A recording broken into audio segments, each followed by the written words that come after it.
Olá, pessoal, bem-vindo ao Três Tons de RH. Estou aqui com a Valéria Fernandes e o Sérgio Nogueira. Oiê. Pessoal. Bem, e a gente vai falar um pouquinho da nossa série, né, que são comentários a respeito de filmes e séries que dão alguma mensagem, né, do ambiente empresarial.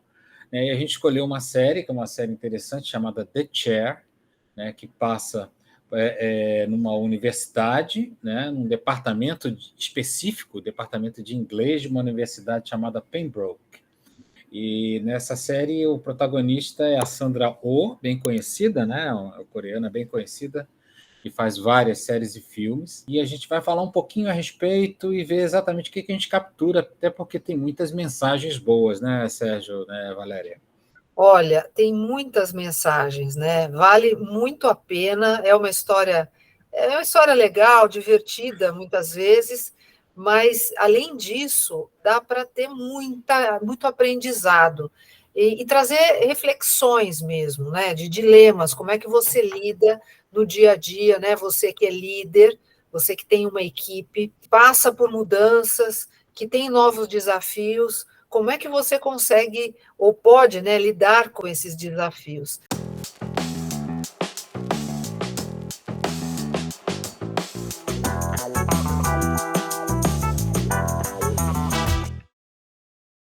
Então, já começa, né, a série falando da promoção, então, da protagonista para uma cadeira que nunca havia sido preenchida por uma mulher, e no caso, uma mulher asiática. Então, já rompendo com os padrões de uma universidade extremamente conservadora, tradicional, né, onde os professores todos têm muito tempo, né, de casa, pessoas renomadas, né, que escreveram livros e que foram sucesso durante um grande período. Porém, dá para perceber, né, a universidade ela está entrando numa fase de declínio, ela ficou desatualizada. E o grande desafio da protagonista é virar o jogo, mas assim, tem uma série de ingredientes, de desafios para que essa protagonista consiga virar esse jogo, e não é diferente de uma organização, né, que queira fazer uma mudança, não é, Serginho? Eu acho que a gente está focando no episódio 1 e 2, então você que está nos assistindo, né, reforçando o que a Valéria falou, vale a pena. E eu acho que a primeira coisa, acho que todo mundo vai perceber, né, inclusive pelo olhar, pelo gesto, pela postura, é que ela foi promovida, como a Valéria falou, a primeira mulher, uma grande honra, mas ela não tinha preparação nenhuma. Zero. Uma líder para ocupar aquela posição e ela foi entregue assim, senta naquela cadeira, ocupa aquela sala. Então, a primeira coisa que me chamou bastante atenção foi a falta de preparo, ela perdida. Ela tinha algumas ideias, mas não sei se vocês vão concordar, não me pareceu muito estruturadas. Ela tinha algumas ideias de por onde caminhar, por onde andar, mas ela não tinha muito uma coisa estruturada como fazer, né? E aí, no primeiro dia, eu acho que foi no primeiro dia, o reitor senta com ela e diz para ela que existe uma crise, que o número de matrículas está reduzindo, está perdendo a receita, e já entrega uma listinha para ela, tudo isso, gente, no primeiro dia. Uma lista que, no mínimo, ela tem que cortar 3 nomes. E aí, no meu modo de ver, já com preconceito, porque eram os mais antigos, não era uma avaliação de performance, de entrega. O critério era de idade, de tempo, né, um critério a quem reduziu a matrícula. E aí eu acho que aí começa toda a trama, né? Interessante é que, no primeiro momento, né, ela se coloca como se fosse uma das professoras, né, e não a pessoa responsável por fazer o movimento. Até porque ficou claro, né, que o método dos professores mais antigos não estava surtindo efeito em termos de atração a novos alunos. Enquanto outros professores mais novos, com uma visão mais inovadora e um entendimento da nova geração, né, tinham muito mais sucesso. Né? A gente percebe, né, até o espanto, né, dos professores antigos em relação à quantidade de alunos que tinham em outras aulas, em outras classes que eles não conduziam, né? Mas ela, né, a protagonista, realmente ela ficou numa situação desconfortável, porque ela se colocou exatamente como uma professora e não sabia muito bem o que fazer, né? Muito bem o movimento, se era tentar renovar o método, se era simplesmente fazer a substituição das pessoas, né? Eu acho que é interessante aqui, então, a gente trazer, né, para a realidade das organizações. O que tem de semelhança, né, com o dia a dia de uma empresa? Muitas vezes a empresa está exatamente nesse momento, precisa dar uma virada, né, ou uma área precisa dar uma virada, e aí alguém do time, alguém da equipe é promovida a uma posição de liderança, que é ótimo, quando isso acontece é maravilhoso, mas será que é possível fazer isso e facilitar esse processo sem um treinamento, sem um desenvolvimento deste profissional? E aí, como é que você faz para lidar com insatisfações que podem ser criadas, né? Porque também ali teve insatisfação do grupo, porque uma colega foi promovida, claro que outros se sentiram preteridos. Isso acontece na empresa também. Preparação e a estratégia que essa liderança vai precisar aplicar para lidar com esse momento, né, de mudanças é fundamental para ter êxito, né? Eu acho que, só fazendo um comentário, eu acho que é exatamente um pouco disso que a série brinca, né, trata, né, assim, das necessidades que a gente percebe hoje de inclusão por conta de etnia ou qualquer outro tipo aspecto de diversidade e por inclusão de uma mulher numa posição de comando, né?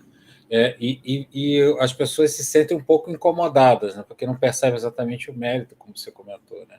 Eu acho que ela provoca, né? Isso é uma provocação que eu percebo na série. Com certeza tem um aspecto da cultura também, né? Então, você trazer mudanças sem analisar e discutir a cultura, claramente vocês vão observar que o ambiente não é um ambiente de respeito, um ambiente saudável, né? Um ambiente, muitas vezes, de assédio, de respeito, como as pessoas são tratadas, né? Então, eu acho que, com certeza, esse é um ponto que também tem que ser analisado também, né? Então, de novo, fazendo um paralelo, um processo de mudança não é simplesmente a decisão de vamos mudar, tem uma metodologia, uma ferramenta, tecnologia, ok, vamos fazer, mas tem que ter um olhar, uma visão mais abrangente e profunda de como essas mudanças, que impacto que elas vão trazer, né, para os funcionários, para os negócios, para os resultados da companhia. As tentativas de lidar com as situações, né, que ela teve não foram bem sucedidas, não foram positivas, né? Ela tentou agradar todo mundo, isso acontece na vida corporativa, né? Ela não queria lidar com os problemas, muitas vezes, de colegas que até aquele minuto anterior eram do mesmo nível, colegas, né? Ela se sentia ali pisando em ovos, né? Ela não se sentia confortável em ter uma conversa assertiva. E foi requisitado que, no primeiro momento, ela tivesse essa conversa assertiva. Para mim, claramente, ela entrou para resolver um problema que o antecessor ou os antecessores não tiveram coragem de resolver Sim. também. E isso acontece na vida real, ou não? Acontece. Eu acho que um exemplo claro, assim, de digamos, insucesso dela foi querer incluir, né, no processo de mudança, pessoas que já estavam adequadas à expectativa da empresa, da universidade, que era uma das professoras mais novas, ela tinha 32 anos, uma professora negra, que uma das aulas era maior, tinha maior frequência, né, tentou incluir ela no processo de mudança, né? Então, só que não comunicou, como se disse, né, efetivamente para as pessoas que precisavam mudar, né? Queria que ela influenciasse, mas só que não abriu o jogo, né? Então, assim, eu acho que tem uma questão no processo de mudança importante, né? Que é a clareza, quando você coloca um ponto futuro e você diz, olha, se a gente quer ser dessa maneira, a gente tem que fazer alguma coisa e tem que mudar de alguma maneira. Quando você não declara isso, fica muito mais fácil, por mais inteligentes, e olha que o pessoal altamente, né, todos intelectuais, né, embora intelectuais, não captaram a necessidade de mudar, porque faltou clareza na comunicação. Né? E não adianta você achar um aliado, procurar um aliado, e ele não vai também, uma andorinha só não vai fazer verão. Né? Eu acho que até teve algumas ideias boas, mas com execução péssima, né, Roberta? Como você estava falando, de tentar colocar um professor com mais experiência, mas com um método defasado, com uma pessoa que é um talento, uma nova professora, com métodos de engajamento com os estudantes, com uma metodologia diferente. É simplesmente colocar os dois juntos. Isso não ajudou nenhum dos dois. Então, a ideia é boa, mesclar gerações, pensamentos, mas daquele jeito, simplesmente, vocês vão dar uma aula juntos. E simplesmente... Não é? Faltou feedback, né, Serginho? Faltou dar um feedback, falar assim, olha, você precisa resolver este comportamento. E aí, vou te ajudar. Acho que seria legal você ter uma oportunidade de trabalhar junto, né, com a professora tal, que você vai conseguir, né, talvez, desenvolver essas novas habilidades. E na vida corporativa, às vezes, é participar de um projeto, vou te colocar num projeto com a área ou com um profissional, tal, e você vai ter a oportunidade de desenvolver novas habilidades. Não acontece isso? Como você, às vezes, necessita mapear o público, né? Em alguns momentos, você vai ter um aliado, né, como a professora, essa mais nova, né? Você vai ter uma pessoa que está no meio do caminho, que era um dos professores, o Bill, né, que disse para ela que o que ela propuser ele vai aceitar, mas se colocou naquela situação intermediária, e tinha outras pessoas que eram adversários, eram oponentes, não queriam mudar, né? Então, ela tinha exatamente que tratar esses públicos de maneira diferente. Não adianta você tratar públicos diferentes com a mesma abordagem. Né? Criar estratégias, né?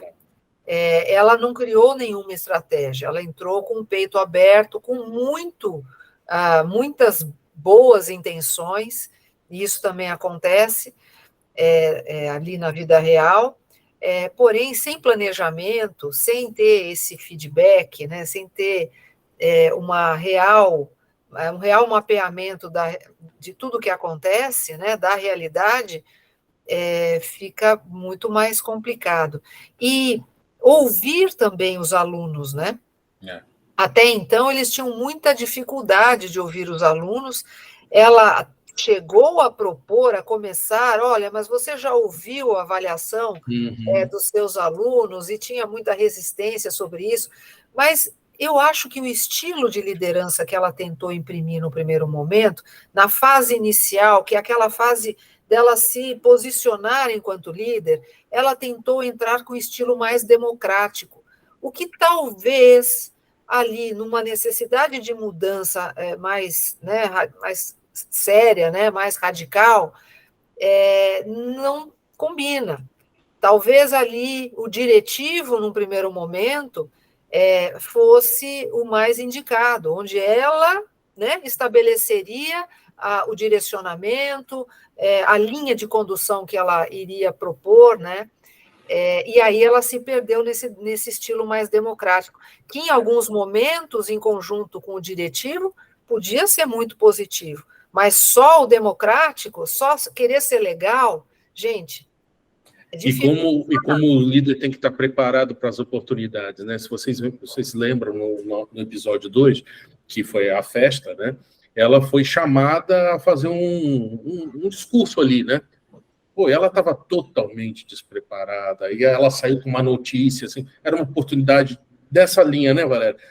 De firmar uma liderança, de dar um certo direcionamento. Claro que era uma festa, mas são oportunidades onde o líder se posiciona, né? Ele se coloca, está olhando para todo mundo. Então, perdeu uma oportunidade de se posicionar. O que eu acho interessante assim, é que parece que ela não havia nem negociado com o reitor, né, qual era a mudança. Né? A impressão que dava era essa. Né? Quer dizer, nem isso ela tinha clareza. Né? Se ela ia conduzir um processo de mudança, ela tinha que ter pelo menos claro que tipo de mudança e tinha que ter negociado melhor com o reitor, né, a mudança que queria fazer, né? É por isso que eu acho que deu com os burros na água, né? Não... Ao ser líder, você recebe uma quantidade de trabalho maior.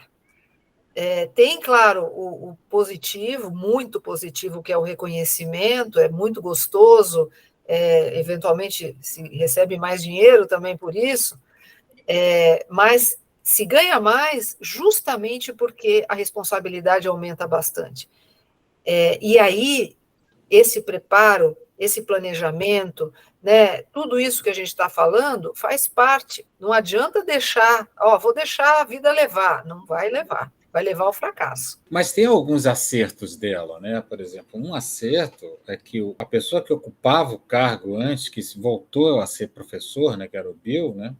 Ele estava numa fase muito ruim, né? Muito ruim, deprimido, né? Perdeu a posição, tinha problemas pessoais, né? Mas o acerto que eu percebi nela foi que ela conseguiu dar um feedback claro para ele, né? Que ele precisava reagir, né? Porque embora ele tivesse muito sucesso, uma pessoa bem reconhecida, ele não ia sustentar isso, né?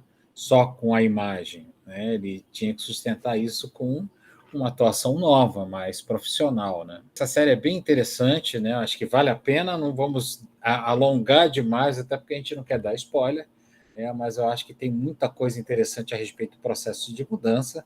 Participe, ouça as novas séries que nós vamos comentar.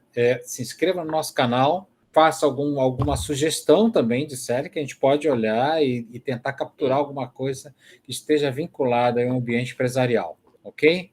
Sérgio, Valéria, obrigado, né? Até mais, até a próxima e tchau. Tchau. Tchau.